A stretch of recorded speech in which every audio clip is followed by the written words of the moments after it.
الحمد لولیہ والصلاة والسلام علی نبیہ وآلہ وصحبہ وبارک وسلم۔ قال اللہ تعالی وتبارک فی القرآن المجید والفرقان الحمید۔ بسم اللہ الرحمن الرحیم۔ قل بفضل اللہ وبرحمتہ فبذلک فلیفرحوا۔ صدق اللہ مولانا العظیم وصدق رسولہ النبی الکریم الرؤوف الرحیم۔ اللہم نور قلوبنا بالقرآن وزین اخلاقنا بالقرآن وادخلنا الجنة بالقرآن ونجنا من النار بالقرآن۔ قال اللہ تعالی وتبارک فی شان حبیبہ مخبرا وآمرا ان اللہ وملائکتہ یصلون علی النبی یا ایہا الذین آمنوا صلوا علیہ وسلموا تسلیما۔ اللہم صلی علی سیدنا مولانا محمد معدن الجود والکرم صلاۃ و سلاما علیک یا سیدی یا رسول اللہ۔ حمد و تعریف و توصیف اللہ جل مجدہ الکریم کی ذات برکات کے لیے، رسول رحمت، شفیع معظم، نبی محتشم، حضور ختمی المرتبت صلی اللہ علیہ وآلہ وسلم کے حضور ناز میں اپنی عقیدتوں، ارادتوں اور محبتوں کا خراج پیش کرنے کے بعد، واجب الاحترام ذوی الاحتشام معزز و مکرم سامعین، خواتین و حضرات، السلام علیکم ورحمۃ اللہ وبرکاتہ۔ کتاب رحمت قرآن مجید میں اللہ جل شانہ نے ارشاد فرمایا، اے محبوب ارشاد کر دیجئے، فرما دیجئے، قل بفضل اللہ و برحمتہ، جب اللہ کا فضل اور اس کی رحمت ہو، فبذالک فلیفرحوا، تو انہیں چاہیے کہ اس فضل و رحمت کے حصول پر، اللہ جل شانہ کی اس کرم نوازی پر فرحت کا اظہار کریں، خوشی اور شادمانی کا اظہار کریں۔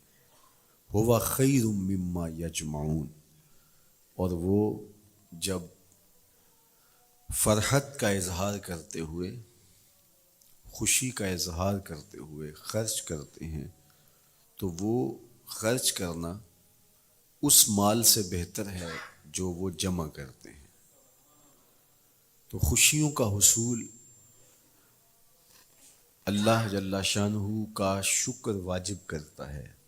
جب کوئی بھی خوشی ملے تو ہمارے اوپر ضروری ہوتا ہے کہ ہم اللہ کا شکر ادا کریں۔ شکریہ ادا کرنے سے نعمتیں اور زیادہ ملتی ہیں، اور شکریہ ادا نہ کرنے سے نعمتوں سے محروم کر دیا جاتا ہے۔ اور یہ انسانی فطرت ہے کہ جب اسے کوئی سرشاری ملتی ہے، جب اسے کوئی نعمت، رحمت یا راحت پہنچتی ہے، تو وہ اس پر خوش ہوتا ہے۔ قرآن مجید میں ایک مقام پہ فرمایا وَإِذَا أَذَقْنَا الْإِنسَانَ مِنَّا رَحْمَةً فَرِحَ بِهَا، جب انسان کو ہماری جانب سے کوئی رحمت ملتی ہے تو وہ اس پہ خوش ہو جاتا ہے۔ آپ ایک چھوٹے سے بچے کی گال سہلائیں، اس کو ٹافی دیں، اس کے سر پہ شفقت سے ہاتھ رکھیں تو اس کا چہرہ کھل کے گلاب ہو جاتا ہے۔ ٹھٹھرتے ہوئے ماحول میں کسی کو روک کے گرم چائے پلا دے تو اس کی طبیعت میں سرشاری آ جائے گی اور وہ آپ کا شکر گزار رہے گا۔ تو یہ انسانی فطرت ہے، اس میں مسلمان ہونا بھی ضروری نہیں ہے کہ کسی بھی شخص کو آپ کوئی شے عطا کرتے ہیں، اسے کوئی خوشی دے دیتے ہیں، تو وہ اس سے بہت زیادہ سرشار ہوتا ہے۔ رحمتم منا، جو لفظ قرآن نے بیان کیے وہ ہے رحمتم منا، یعنی ہماری جانب سے اسے کوئی رحمت ملے۔ رحمتن نکرہ ہے یہاں، کوئی رحمت ملے، عام سی رحمت ملے، فرح بہا، تو اس رحمت کے ملنے پر وہ خوش ہو جاتا ہے۔ آپ کی اگر توجہ ہو تو رحمت ملنے پہ وہ خوش ہو جاتا ہے، اور اگر رحمت للعالمین مل جائیں تو پھر اس کی خوشی کا عالم کیا ہو، پھر اس کی مسرت کی کیفیت کیا ہو۔ یہ بات ذہن میں رکھیے کہ حضور کی آمد پر مسرت کا اظہار کرنا، خوشی کا اظہار کرنا، اس میں تو کوئی اختلاف نہیں ہے، امت کا کوئی بھی طبقہ اس کا انکار نہیں کرتا کہ یہ خوشی کی بات نہیں ہے، خوشی کی بات ہے۔ ہر دور میں اور ہر علاقے کے اپنے اظہار کے سلیقے ہوتے ہیں اور طریقے ہوتے ہیں، اگر وہ شریعت کے مزاج سے متصادم نہ ہوں تو ان کو اختیار کرنے میں کوئی حرج نہیں ہے۔ پھر مرور زمانہ کے ساتھ بدلتے ہوئے تقاضے ہوتے ہیں۔ کسی زمانے میں تلواروں کے ساتھ، تیروں کے ساتھ لڑائی ہوتی تھی اور وہ جہاد اسلامی قرار پاتا تھا۔ آج کی لڑائی میزائلوں کے ساتھ اور ٹینکوں کے ساتھ ہے، اور یہ بھی جہاد اسلامی قرار پاتا ہے۔ کوئی کہے کہ تیر و تفنگ کو چھوڑ کے، نیزہ و بالا کو چھوڑ کے، شمشیروں کو چھوڑ کے یہ میزائلوں پہ آ جانا، یہ ٹینکوں پہ اور یہ جدید آلات حرب پہ آ جانا، یہ دانش مندی نہیں ہے، یہ سنت سے انحراف ہے۔ تو میاں تو سنت کے مفہوم کو نہیں سمجھا۔ اس دور میں آلات حرب وہ تھے، بدلتے تقاضوں کے ساتھ آلات حرب یہ ہوئے، تو وہ بھی عین جہاد اسلامی تھا، یہ بھی عین جہاد اسلامی ہوگا۔ اسی طرح خوشی کے مختلف طریقے ہیں۔ کسی زمانے میں بالکل پرانے لوگ جانتے ہیں، جب کسی کے ہاں خوشی آتی تو وہ گڑ کی روڑیاں بانٹتا، یہ پرانا طریقہ۔ پھر اس کے بعد پتاشے بانٹنا شروع ہو گئے لوگ، پھر اس کے بعد وہ شکر پارے آ گئے، اس کے بعد پھر لڈو آ گئے، پھر موتی چور، اور پھر نہ جانے کیا کیا۔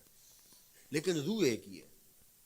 جو گڑ بانٹنے سے مسرت کا اظہار تھا، وہی آج جدید جو ہمارے پاس مٹھائی کی اقسام ہیں، ان کو بانٹنے سے بھی وہی مقصود ہے۔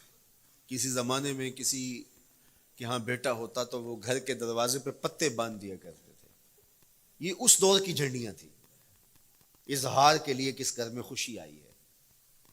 تو آج کے دور میں تو ہمیں پتے باندھے ہوئے نہیں ملتے، آج گھروں کے اندر ولادت مبارک کے یا مختلف طرح کے غبارے لگا دیے جاتے ہیں یا جھنڈیاں لگا دی جاتی ہیں۔ تو مختلف بدلتے ہوئے ادوار میں وہ طریقے ضرور بدلے، لیکن جہاں تک مسرت کا اظہار ہے، وہ روح بعین ہی ہر دور میں، ہر علاقے میں، ہر جو ہے وہ کلچر میں موجود ہے۔ کسی بھی خوشی پہ مسرت کا اظہار، مسرت اور سرور اور کیفیت کا اظہار، یہ انسانی زندگی ہے۔ اسلام ہمیں مسرتوں کے اظہار اور شکرانے کی صورت کے بہت سارے طریقے دیے ہیں، اس میں سے روزہ رکھنا بھی ہے۔ ان طریقوں میں سے ایک طریقہ نوافل ادا کر کے شکر کا اظہار کرنا بھی ہے، خیرات بانٹ کے لوگوں کو کھانا کھلا کے مسرت کا اظہار کرنا ہے، لوگوں کو لباس پہنا کے مسرت کا اظہار کرنا ہے۔ اور اسی طرح دعوت ہے، مختلف مواقع پہ مختلف چیزیں ہیں۔ پیر کے دن حضور علیہ السلام روزہ رکھتے تھے، پوچھا حضور آپ پیر کے دن روزہ کیوں رکھتے ہیں؟ قال فیہ ولدت، کہا اس دن میں پیدا ہوا تھا۔ تو اپنی ولادت کا حضور دن پیر روزہ رکھ کے اللہ کے شکرانے میں دن گزارتے تھے۔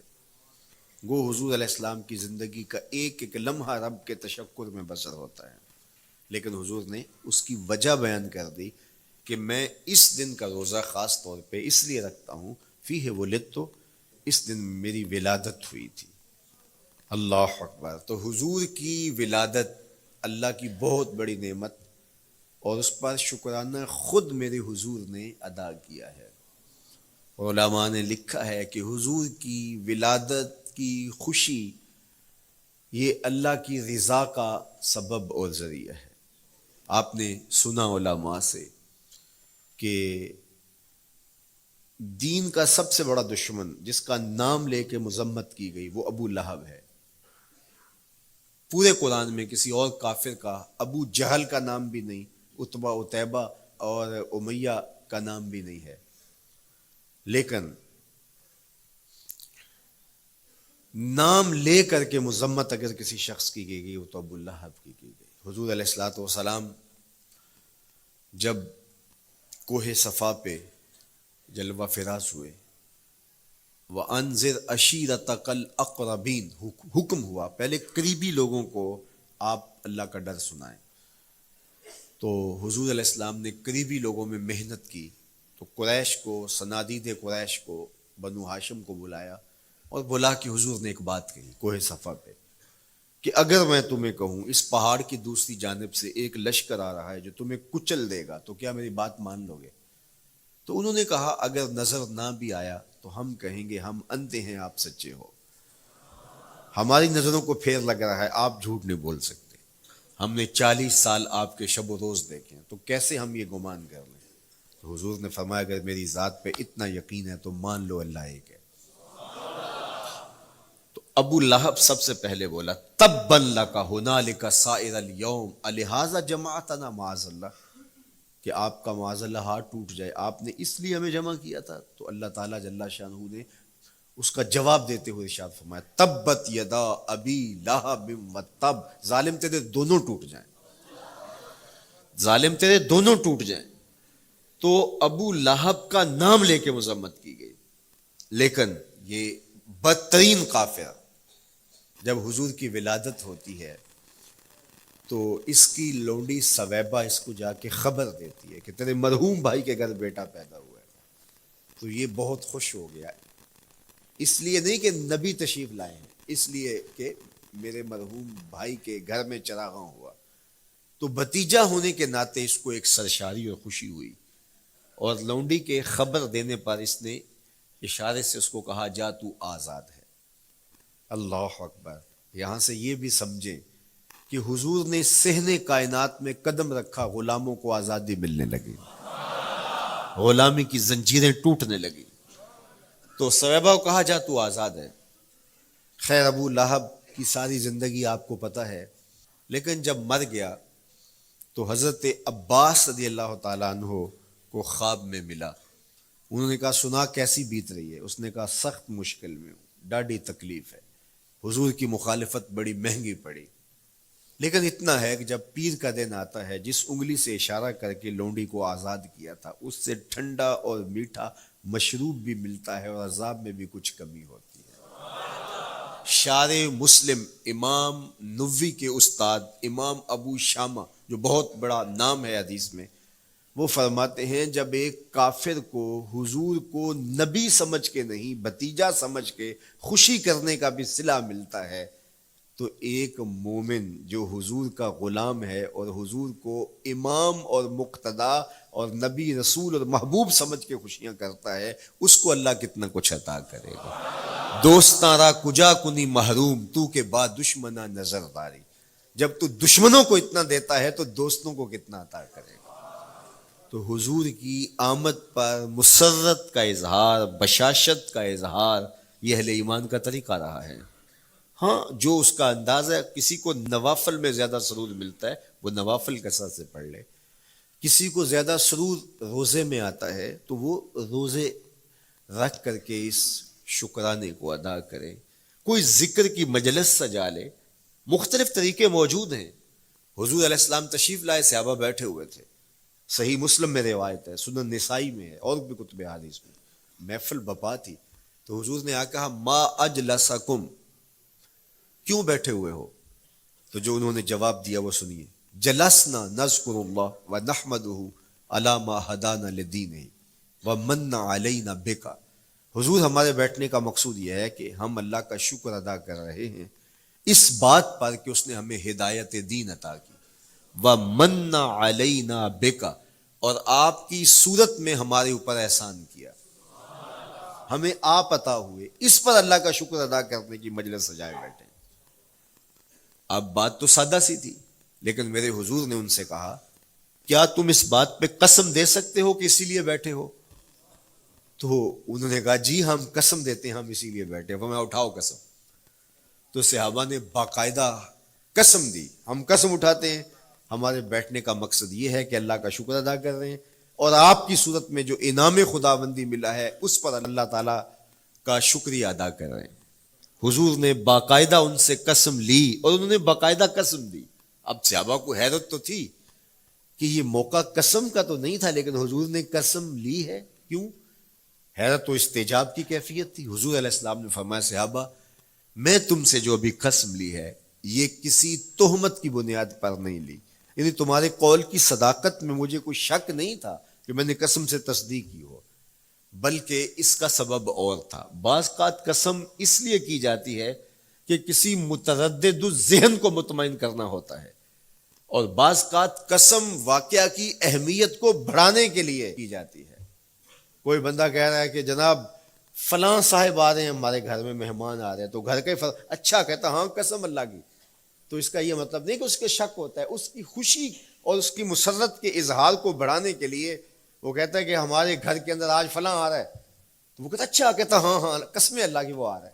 تو یہ متردد کا شک دور کرنے کے لیے قسم نہیں ہے، یہ بلکہ اس کی خوشی اور سرشاری کو پختہ کرنے کے لیے ہے. تو عربوں میں قسم مختلف وجہ سے کی جاتی تھی.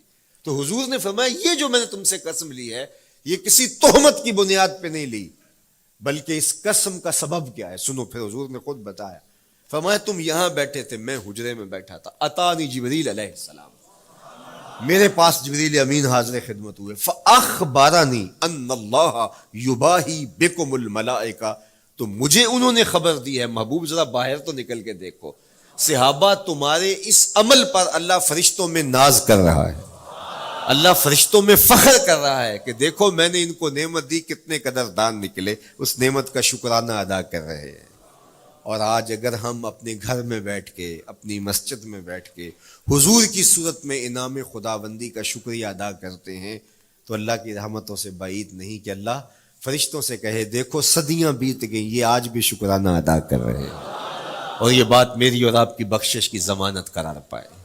تو حضور کی صورت میں جو انعام ہوا، حضرت حسان بن ثابت اکثر کہا کرتے تھے منا علینا ربنا ام بعث فینا محمدا، ہمارے رب نے ہمارے اوپر احسان کر دیا ہے کہ محمد عربی عطا کر دیے. ساری زندگی سجدے میں سر رکھ کے شکر ادا کرتے رہیں، حق کے شکر پھر بھی ادا نہ ہو. میں تو کہا کرتا ہوں ہمارے بدن پہ اتنے بال نہیں ہیں جتنے رسول اللہ کے احسانات ہیں. ہمارا بال بال قرض رسالت میں جکڑا ہوا ہے، ساری زندگی ان کے گیت گائیں. میں ایک رات کے میلاد کا صرف قائل نہیں ہوں کہ ایک رات میلاد کر لو اور پورا سال چھٹی، ساری زندگی حضور کا نام جپو، ساری زندگی حضور پہ درود پڑھو، لمحہ لمحہ حضور کے ذکر کا چراغاں کرو. صرف اپنے گھروں میں، اپنی چہار دیواریوں میں اور اپنے بازاروں میں جھنڈیاں ہی نہ لگاؤ، بلکہ دل کے ایک ایک پرت پہ نام محمد کی جھنڈی لگاؤ. صرف منڈیروں پہ چراغاں ہی نہ کرو، بلکہ دل کی اندھیر گلیوں میں بھی حضور کے نام کا چراغاں کرو، اندر بھی روشنی ہو باہر بھی روشنی ہو. حضور پہ درود پڑھو، حضور کا ذکر کرو، اپنے بچوں کو بٹھا کر کے حضور کے قصیدے سناؤ، حضور کی شانیں سناؤ، حضور کی سیرت بتاؤ انہیں. اپنے گھر کے ماحول کے اندر، اپنی مسجد میں، اپنی گلی میں، اپنے دوستوں میں حضور کا ذکر کرو. دوستوں آپس میں بیٹھو تو کہو یار اللہ کا کتنا کرم ہو گیا کہ اللہ نے ہمیں حضور عطا کر دیا. دوستوں میں بیٹھے جب یوں بات کرو گے تو اللہ کی رحمتیں کس قدر تمہارے اوپر برسیں گی. اپنی عقیدتوں کا اظہار کرو، وہاں کمیت نہیں دیکھی جاتی، وہاں کیفیت دیکھی جاتی ہے، وہاں مقدار نہیں دیکھی جاتی، وہاں معیار دیکھا جاتا ہے. وہ چہرہ اور چہرے کا تل نہیں دیکھتے، وہ بندے کا دل دیکھتے ہیں. وہ دیکھتے ہیں کون کس خلوص کے ساتھ محبت لے کر کے آیا ہے. شاہ ولی اللہ محدث دہلوی بہت بڑا نام ہے، تمام مکاتیب فکر کے نزدیک معتبر نام ہے. شاہ ولی اللہ محدث دہلوی فرماتے ہیں میرے والد شاہ عبد الرحیم محدث دہلوی ہر سال حضور کا میلاد کرتے تھے، اور اپنی استطاعت کے مطابق لوگوں میں، آنے والوں میں کچھ کھانا بھی تقسیم کرتے. ایک سال حالات اتنے پتلے تھے کہ ان کو میسر نہ تھا کہ لوگوں کو بھرپور کھانا کھلا سکیں، لیکن کہا چلو ناغہ نہ ہو، ایک تسلسل ہے جاری رہے، تو انہوں نے چنے بانٹ دیے بعد میں. لیکن دل میں تشویش تھی کہ اس مرتبہ من کی منشا پوری نہیں ہوئی، تو اسی حالت میں سو گئے، سوئے تو مقدر جاگا، حضور کا دیدار نصیب ہوا، اور جس نے حضور کو خواب میں دیکھا اس نے حضور کو ہی دیکھا۔ من رآنی فی المنام فقد رآنی، فرمایا جس نے مجھے خواب میں دیکھا اس نے مجھے ہی دیکھا۔ فإن الشیطان لا یتمثل بی، شیطان میری مثل ہو ہی نہیں سکتا، خواب میں آ کر بھی حضور کی مثل ہونے کا دعویٰ نہیں کر سکتا، جس نے مجھے دیکھا اس نے مجھے ہی دیکھا۔ اور دوسری بات، حضور جس کے خواب میں آئے قصد، ارادے اور مرضی سے آئے۔ تیسری بات، حضور علیہ الصلوۃ والسلام نے خواب میں کسی کو کچھ عطا کیا تو وہ حقیقت میں عطا کیا۔ ویسے میں خواب میں کسی سے کچھ لیتا ہوں، آپ خواب میں کسی سے کچھ لیتے ہیں یا کسی کو کچھ دیتے ہیں تو وہ محض خواب ہوتا ہے۔ آپ نے کسی سے قرض لینا ہو تو وہ خواب میں آ کے ادا کر دے تو صبح اٹھ کے کھاتے سے نام کاٹ دیں گے؟ آپ کہیں گے خواب میں ادا کیا۔ بھوک میں تڑپتے سو گئے، رات عالی نسب ہوٹل سے کھانا کھاتے رہے، صبح بھوک محسوس کریں گے یا نہیں؟ خواب میں کھایا ہے نا۔ وہ کیا کسی نے کہا 100 بار میرے ہاتھوں میں تیرا دامن آیا، جب آنکھ کھلی تو اپنا ہی گرے باں تھا۔ کچھ نہیں ہوتا، خواب محض خواب ہوتا ہے۔ لیکن اگر حضور کسی کو خواب میں کچھ عطا کرے، امام بوصیری سے پوچھو، رات چادر ملتی ہے، صبح اٹھتے ہیں کندھوں پہ موجود ہوتی ہے۔ حضور عطا کرتے ہیں تو حقیقت میں عطا کرتے ہیں۔ امام سخاوی نے القول البدیع میں لکھا ہے، ایک شخص حضور کے روضے پہ کھڑا ہے اور کیا کہتا ہے؟ آنا ضیفوں کا، میں آپ کا مہمان ہوں اور آپ کے ہوتے ہوئے کسی اور در پہ تو نہیں جانا۔ آقا جی میں تیرا ہو کے خیر منگاں در در دا، مریل کتا کیوں اخواواں ایڈے بختاں وردہ، جب میں تیری چوکھٹ پہ ہوں تو کسی اور سے کیوں مانگوں؟ اور میرے امام بولے کون دیتا ہے دینے کو منہ چاہیے، دینے والا ہے سچا ہمارا۔ کوئی جھولی میں چند ٹکڑے ڈال بھی دے تو ساری زندگی جتلائے گا۔ اللہ اکبر۔ عارف عبد المتین نے تو قلم توڑ دیا نا۔ اور جتنے بھی سہارے ہیں سبک کرتے ہیں، عزت نفس بڑھاتا ہے سہارا تیرا، ہر آسرا کمزور کرتا ہے لیکن نبی کا آسرا سر بلند کرتا ہے۔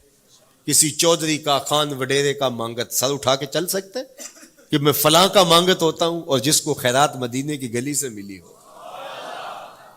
اسی لیے میرے امام نے مشورہ دیا، ٹھوکریں کھاتے پھرو گے ان کے در پہ پڑ رہو، قافلہ تو اے رضا اول گیا آخر گیا۔ وہ کھڑا ہی حضور کے روضے پہ اور کیا کہتا ہے؟ آنا ضیفوں کا، میں آپ کا مہمان ہوں اور آپ کے ہوتے کسی اور در پہ جاؤں؟ اللہ اکبر۔ یہ کہتے کہتے آنکھ لگ گئی۔ حضور خواب میں تشریف لائے، دائیں ہاتھ میں روٹی تھی، عطا کرتے ہوئے میں خذ لے لے، کہتا میں نے خواب میں کھانا شروع کر دی، ابھی آدھی روٹی کھائی تھی، پوری روٹی نہیں کھائی تھی، آدھی روٹی کھائی تھی کہ میری آنکھ کھل گئی۔ جب آنکھ کھلی تو دوسرا آدھا ٹکڑا میرے ہاتھ میں موجود تھا۔ وہ دیتے ہیں تو حقیقت میں دیتے ہیں۔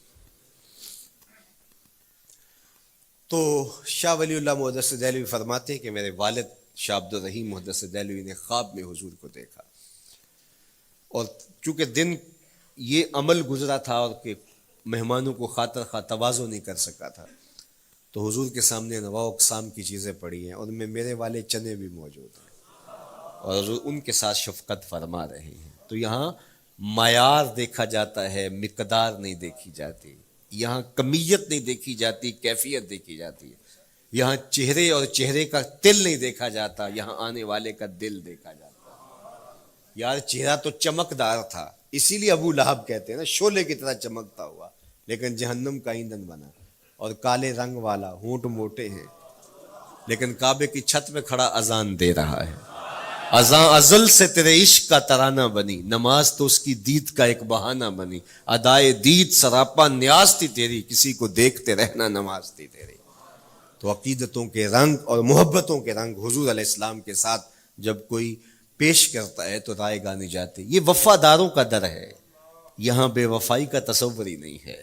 وہ ہاتھ پکڑتے ہیں تو پھر چھوڑتے نہیں ہیں، اس لیے ان سے محبت کا ربط قائم کیجیے، اپنی اولادوں کو حضور کا پیار سکھائیے، اپنے گھروں میں میلاد کیجیے۔ لازم نہیں ہے کسی عالم دین کو بلاؤ، آپ اپنے گھروں میں حضور علیہ السلام پر درود پڑھیے گا، بچوں کو بٹھائیے گا اور حضور کی سیرت کا کوئی واقعہ ان کو سنائیے گا۔ صحابہ اپنے بچوں کو بٹھا کر کے حضور کی سیرت بتایا کرتے تھے، حضور کا نقشہ بتایا کرتے تھے، حضور کے شمائل ذکر کیا کرتے تھے۔ اور کوئی صحابی ملتا تو تابعین جمع ہو جایا کرتے تھے اور اسے پوچھتے تھے اچھا بتاؤ حضور کی صورت کیسی تھی، زلفیں کیسی تھی. یہی میلاد ہے نا. میلاد میں حضور کے فضائل کا ذکر ہوتا ہے، شمائل کا ذکر ہوتا ہے، خصائل کا ذکر ہوتا ہے. اور موسم حج کا ہے. ایک اونچے ٹیلے پہ حضرت سیدنا ابو طفیل چڑھ گئے. یہ آخری صحابی ہیں، اس کے بعد کوئی صحابی نہیں. آخر میں سب سے آخر میں فوت ہوئے 110 ہجری میں. حضور کے وصال کے 100 سال بعد تک زندہ رہے. اونچے ٹیلے پہ چڑھ گئے اور لوگوں کو کہا لوگوں آؤ، اس وقت روئے زمین پہ میرے علاوہ کوئی نہیں جس نے حضور کو دیکھا ہے. بس انہی آنکھوں نے حضور کو دیکھا ہے. کیا ناز ہے. میرے ایک استاد ہوتے تھے سر محمد علی حاشر، اللہ ان کی قبر پہ رحمت نازل کرے. تو وہ بڑے بڑے مشاہیر اہل سخن سے ملے تھے تو وہ بات کرتے تھے. میں مولانا ظفر علی خان کا مصاحب رہا ہوں، میں نے اقبال کو دیکھا ہے. داغ دہلوی نے اپنے شاگردوں سے کہا تھا آنے والی صدیاں تم پہ ناز کریں گی اے لوگو، تم نے داغ کو دیکھا، تم نے داغ سے باتیں کی ہیں. یار جس نے داغ دہلوی کو دیکھا ہے وہ تو ناز کریں، جس نے اقبال کو دیکھا ہے وہ تو فخر کریں، جو مشاہیر اہل سخن کے پاس بیٹھتا رہا ہے وہ تو فخر کریں، اور جس کی آنکھوں نے جمال محمد عربی دیکھا ہے وہ اپنے مقدر پہ ناز کیوں نہ کریں.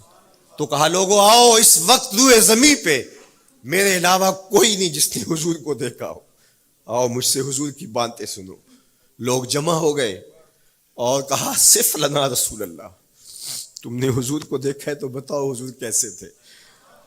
تو حضرت ابو طفیل نے 3 لفظوں میں حضور کا حلیہ بیان کیا، یاد کر لو.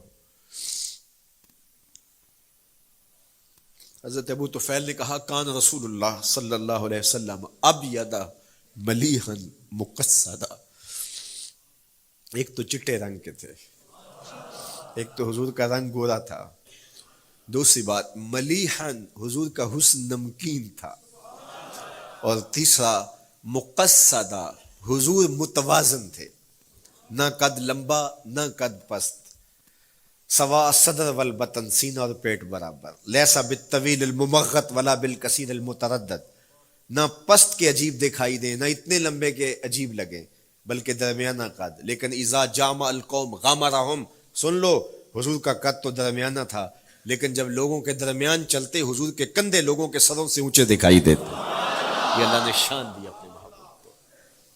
مکھ چند بدر شاہ شانی، متھے چمک دی لاٹ، کالی زلف تے اکھ مستانی.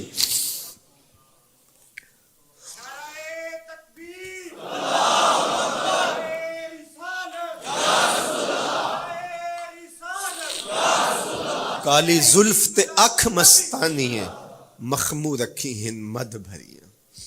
میں آپ کو مدینے کی گلی میں لے جانا چاہتا تھا کہ حضور علیہ السلام کی جب آمد ہوئی تو اہل مدینہ نے کس طرح جلوس نکالا، وہ عقیدتوں کے کیا رنگ تھے. لیکن وقت سمٹ گیا. لیکن اتنا سن لو کہ جب حضور تشریف لائے تو جنوبی سمت سے حضور آئے تھے. جب انہوں نے دیکھا نا تو اچانک ودا کے پہاڑوں کی اوٹ سے حضور دکھائی دیے. تو سیاہ پہاڑ ہیں تو ان سے جب حضور کا چمکتا ہوا چہرہ دکھا نا تو بے ساختہ انہوں نے کہا طلع البدر علینا، وہ دیکھو چاند چڑھ گیا ہے. طلع البدر علینا، وہ دیکھو چاند چڑھ گیا. یہ شاعری خود بخود ہوتی ہے، خود بخود ترتیب. ایک ہوتی ہے آورد، ایک ہوتی ہے آمد. یہ آمد ہے. طلع البدر، وہ دیکھو چاند چڑھ گیا. من ثنیات الوداع وجب الشکر علینا. مورخ اسلام حفیظ جالندری نقشہ کہتے جنوبی سمت سے اٹھا ایک نوری غبار آخر. جنوبی سمت سے اٹھا ایک نوری غبار آخر، سواد شہر میں داخل ہوا ناکا سوار آخر. زباں پر اشرق البدر علینا کی صدائیں تھیں، دلوں میں ما دعا للہ دائی کی دعائیں تھیں.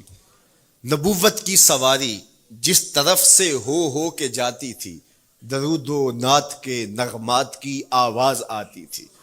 کہیں معصوم ننھی بچیاں تھیں دف بجاتی تھی، رسول پاک کی جانب اشارے کر کے گاتی تھی اور کہتی کیا تھی؟ ہم ہیں بچیاں نجار کے عالی گھرانے کی، خوشی ہے آمنہ کے لال کے تشریف لانے. خوشی ہے آمنہ کے لال کے. عجیب رنگ بکھرے ہوئے تھے. حضور نے جب بچیوں کو دیکھا تو فرمایا تم مجھ سے محبت کرتی ہو؟ انہوں نے کہا ہم دل و جان سے آپ سے پیار کرتی ہیں. تو حضور نے فرمایا واللہ انا احبکن، اللہ کی قسم میں بھی تم سے پیار کرتا ہوں، میں بھی تم سے پیار کرتا ہوں.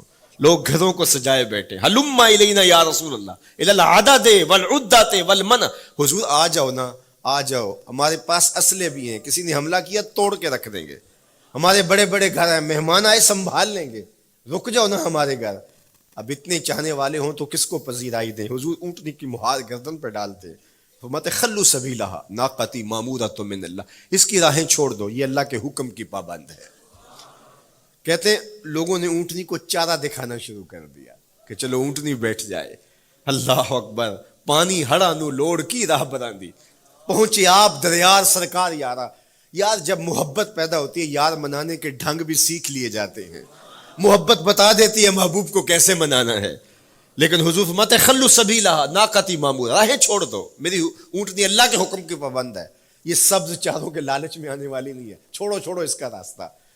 اللہ اکبر، جب بنو نجار کے محلے سے حضور گزرے، یہی بچیوں نے تالا البدر علینا پڑھا تھا، اور یہی محلہ حضور کے ننیال کا محلہ تھا. انہوں نے جو لفظ کہے، امام صالحی نے، اللہ ان کی قبر پہ کروڑوں رحمتیں نازل کرے. سبل الہدا والرشاد میں نے کئی مرتبہ یہ مقام پڑھا ہے، باب الہجرہ مسلم شریف باقی کتب حدیث میں بھی ہے، لیکن امام صالحی نے بہت ساری احادیث جمع کی ہیں، اور انہوں نے یہاں جو منظر بیان کیا ہے، انہوں نے جو لفظ کہے نا، جب حضور آئے بنو نجار کے محلے سے گزرنے لگے تو ذرا لفظوں کی چاشنی دیکھیے، ان لفظوں سے ٹپکتے شہد کو دیکھیے. تو انہوں نے آگے بڑھ کے حضور کو دعوت دی، اور لفظ کیا کہے، ہلم الی اخوالک یا رسول اللہ الی العدد والعدۃ والمن، حضور ادھر تو رک جاؤ، یہ تو آپ کے ماموں کے گھر ہیں، یہ تو آپ کے ننیال کا محلہ ہے. لیکن حضور نے فرمایا کہ بس میری راہیں چھوڑ دو. پھر اونٹنی جا کے کہاں بیٹھی، نیویاں دا پرونا ہے میرا نبی، کوٹھیاں تے چڑھے ویخ دے رہ گئے. سہل اور سہیل دو یتیم بچے تھے، اور ان کی خالی جگہ پڑی تھی، جا کے اونٹنی وہاں بیٹھ گئی. اٹھایا گیا پھر بیٹھ گئی. قریب ترین مکان حضرت ابو ایوب انصاری کا تھا. دوڑے آئے، سامان اتارنے لگے، کہا حضور اونٹنی کو اب نہ اٹھاؤ، اب تو میرے بخت جاگ پڑے ہیں. پھر ان کی کیفیت کیا تھی، امروز شاہ شاہاں مہمان شو دستو مارا. امروز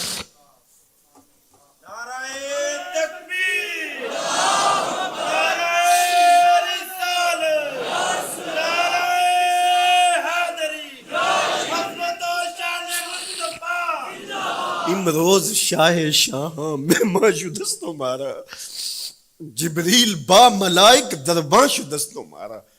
وہ کہتے ہیں آج شاہوں کا شاہ میرے گھر کا پرونا بن گیا ہے. یہ ابو ایوب انصاری کے جذبات ہیں. آج شاہوں کا شاہ، آج خسرو حسینہ ماہ نازنینہ، آج امام الانبیاء میرے گھر کا پرونا بنا ہے. کہاں میں کہاں نکھتے گل، باد صبا تیری مہربانی. کبھی اونٹنی کے پاؤں چوم رہے ہیں، تیرے بخت کے تو میرے گھر تک لے آئی. تو کہا امروز شاہ شاہاں مہمان شو دستو مارا، آج شاہوں کا شاہ میرے گھر کا مہمان ہے. پھر آگے کیا کہتے ہیں، جبریل با ملائک درباں شو دستو مارا. لوگوں جبریل کو دیکھو، آج میرے گھر کا پہرا دے رہا ہے، آج میرے گھر کا چوکی دار بنا ہوا ہے، کیونکہ میرے گھر میں حضور ٹھہرے ہوئے ہیں. تو کیا حضور کی آمد کا جلوس تھا یار. صحابہ نے جو حضور کے آمد کا جلوس نکالا، ہم تو وہ رنگ پیش نہیں کر سکتے، لیکن میں آپ کو کہوں گا درود پڑھتے ہوئے آج جلوس میں شامل ہوں، حضور کے ذکر سے سرشار ہو کے جلوس میں شامل ہوں، اور پورے نظم کے ساتھ. اگر آپ کے جلوس میں کوئی کسی کی گاڑی گھس بھی آتی ہے، اس کو پیار دینا، اس کو راستہ دینا، اور اس کو حضور کی رحمت کا احساس ہو کہ یہ رحمت کو ماننے والے لوگ ہیں، اور حضور پہ درود پڑھتے رہنا، عقیدتوں کے رنگ میں رہنا. امید ہے کہ جس طرح حضور نے ان بچیوں سے کہا جو حضور کے جلوس میں شامل تھیں کہ کیا تم مجھ سے محبت کرتی ہو، تو انہوں نے کہا جی جی، ہم اسی لیے تو آپ کے قصیدے پڑھ رہی ہیں. تو حضور نے فرمایا واللہ میں بھی آپ سے محبت کرتا ہوں. تو ہو سکتا ہے حضور ہمیں فرمائیں میرے میلاد کے جلوس میں آنے والوں میں بھی تم سے محبت کرتا ہوں. اللہ آپ کو سلامت رکھے. وآخر دعوانا ان الحمدللہ.